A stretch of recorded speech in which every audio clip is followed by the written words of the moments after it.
And the last part of the section 4.2 is about determining if a number is prime or not, because that's sometimes difficult to see if the number has any divisors or not, and especially if the number is big. So there's this theorem that I'll explain in a second. It says that if n is a composite number, then for sure there exists a prime factor p of that number n, such that p squared is less or equal to n.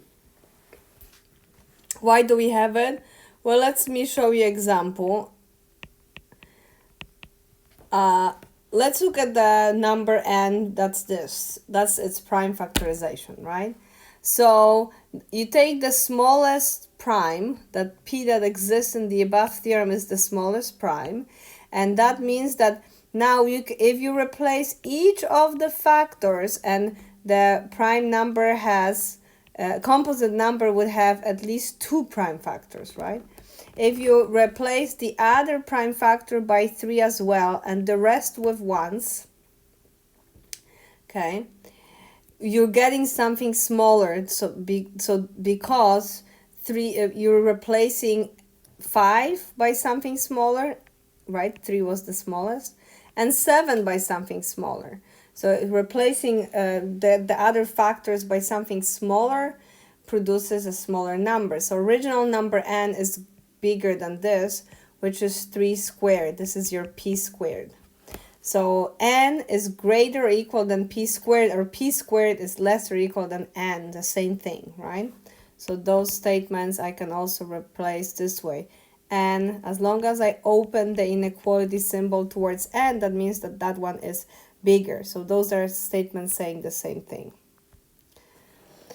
So n is bigger than or equal to p squared, or you can rephrase it to say p squared is less or equal to n, the same thing. And notice it works with whatever prime factorization, whatever number you're dealing with. Let's say you have something like that, like 7, 11, and say 17. Then what you would do to create what's the smallest factor, prime factor, it's 2. So you want to show that this number must be greater than 2 squared, right? So basically you leave one factor of 2 here, and or maybe let me do this. I'll change the number for the purpose of illustration.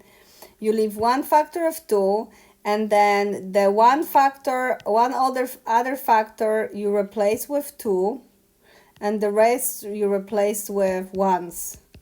So that will be at least for sure greater or equal than 2 squared.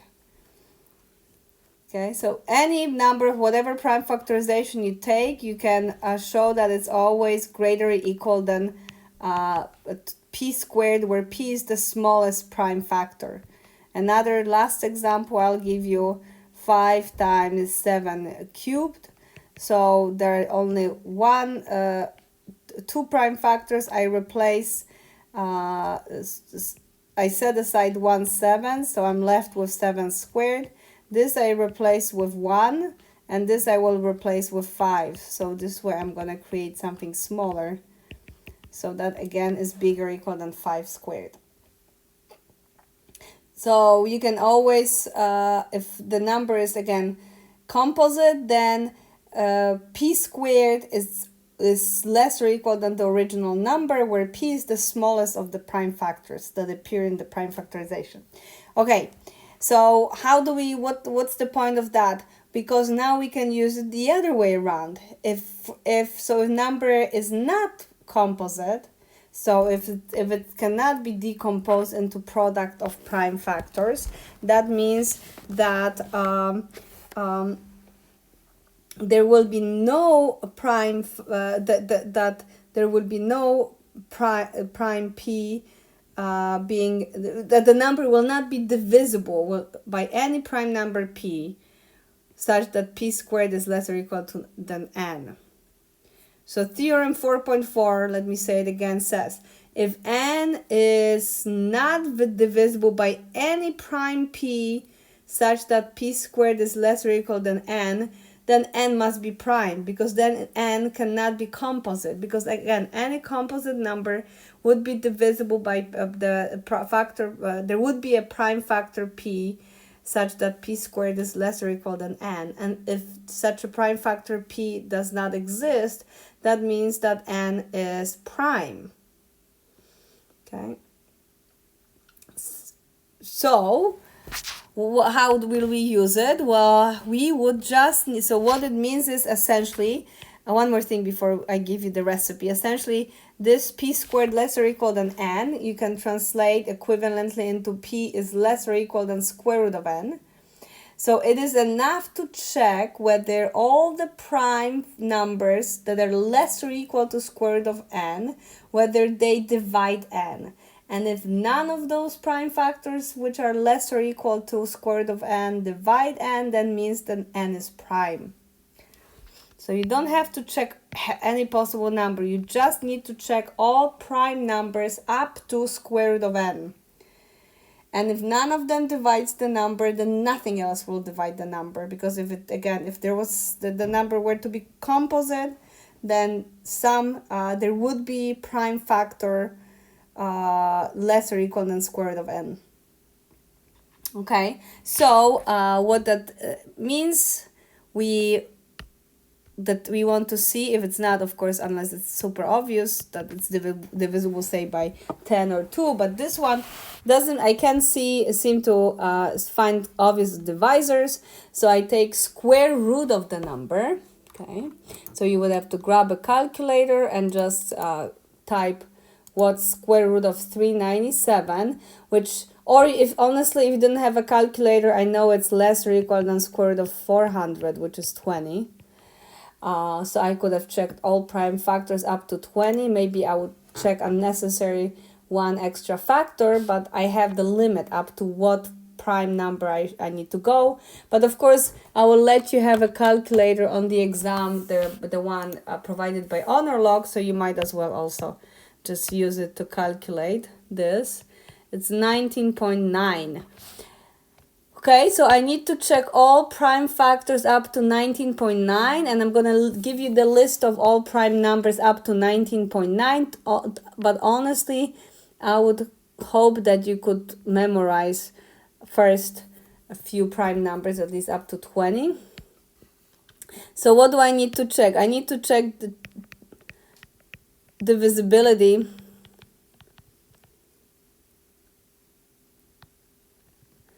by 2, 3, 5, 7, 11, 13, 17, and 19. By all the prime factors up to that square root of 397. And if none of them divides the number, then, the number is prime. Then nothing divides the number, okay? Okay, and, well,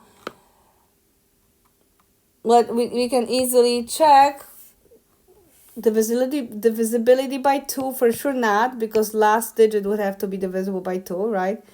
By 3, no, because I can remember add all the digits, 3 plus 9 plus 7, which is 19, and that one is not divisible by 3. It's not divisible by 5, because last digit is again 7. Divisible by 7, again, I'm using now divisibility test, but having a calculator, you can also do 397 divided by 5, and you would get 79.4. So that means it's not divisible by 7. Is it divisible by 11? Say, without using a calculator, how to tell? Well, we have the divisibility by 11 test, where you add every other digit, and then the remaining ones, and then subtract, and this would have to be divisible by 11, and it's not. Or you grab a calculator here. Is it divisible by 13? Well, you can grab a calculator if you don't want to spend too much time, but you also can see that 397 would be 390 plus 7. This would be 30 times 13, right? But then it would give you remainder 7. Basically, it's not divisible by 13. because I can see that 13 fits 30 times into the number, and then something remains undivided. There is a remainder. Okay, then divisible by 17. Again, whether you use the calculator or you figure it out on your own, you should get it's not, because when you divide by 17 on the calculator, you get 23.3. So 17 fits 23 times fully into the number, and there will be some remainder. So use the calculator to see it's not divisible, and you can also use the calculator to see it's not divisible by 19, which means that the number is prime. Yes, 397 is prime. Again, by this powerful theorem above that was telling us that if this number is composite, then there would be a prime divisor less or equal than square root of n. And since there is no prime divisor less or equal than square root of n, square root of that number, then the number is prime. Okay, is prime. What is the greatest prime that must be considered to test whether 5669 is prime? Remember, we would have to take prime factors up to square root of that. So you calculate on the calculator what's square root of that. And then you need to find the biggest prime number that approaches this 75.2. So look at the list I gave you. Which prime number will be the closest to 75.2 would be 73. So the greatest prime factor to check, or divisor to check, would be 73. That's the prime approaching to 75.2. You would have list of primes again for the exam. All right, so let's continue. Determine if that number is prime. Well, let's take square root of 109. Okay, I can tell that it's going to be a little bit over 10 but less than 11, because 10 squared is 100, 11 squared is 129. But if you want it exactly, you take square root of that, which is 10.4 rounded. So I need to just check divisibility by 2, 3, 5, 7, and that's it, right? Those are all prime numbers less or equal than 10.4. You can see, so up to 7 here. And I can tell it's not divisible by 2, it's not divisible by 5 for sure. For that, all I need to look at the last digit. It's not divisible by 3 because 1 plus 9 is not. So not divisible by 3. And divisibility by 7, probably not, because I see it's that 7, I can write it as 70 plus 39, but then 39 I can write as a 21 or 35, 7 times 5, and then the remainder will be 4 undivided, right? Those are divisible by 7, but then the remainder is 4, so it's not divisible by 7, or you grab a calculator and determine that. So here we would have to do square root of 19, which is 10.9. So again, check only for 2, 3, 5, and 7. I can see last digit immediately tells me it's not divisible by 2 and 5. For divisibility by 3, I would have to add the digits, but 11 is not divisible by 3, so that's it. And then whether it's divisible by 7, I can kind of split it. It's 7 plus, what is it? 49, and I can see each of that is divisible by 7, so there will be remainder 0. So basically the original number divisible by 7 would be 17. So it is divisible by 7. So the 119 is composite, meaning not prime. Okay.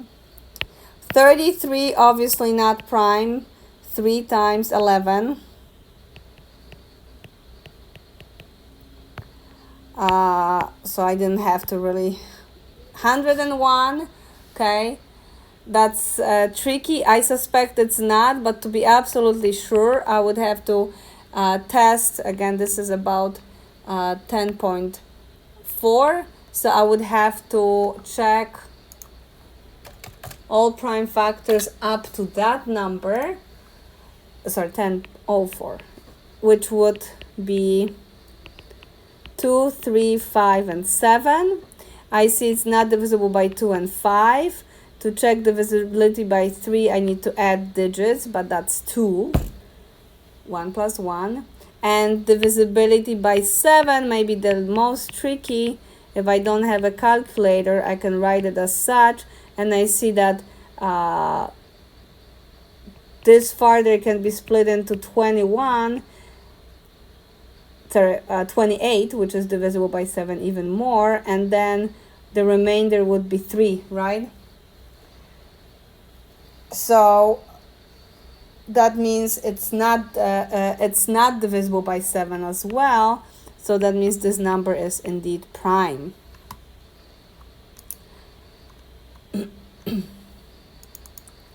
$463. Let's take square root of it, which is about 21.5. So we need to check all prime numbers up to that. You can look at the list of prime numbers up to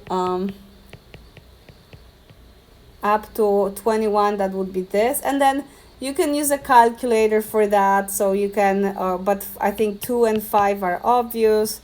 3 is also, we can sum up the digits, which is 13. 11 is also, we have a test. You can add 4 with 3, which is 7, and subtract 6, which is 1, which is not divisible by 11. And the rest, either do it by hand as I did above, or use a calculator, but one by one you'll be able to eliminate them, which then tells you that this is a prime. So you can be sure that you didn't miss anything, right? So this is prime.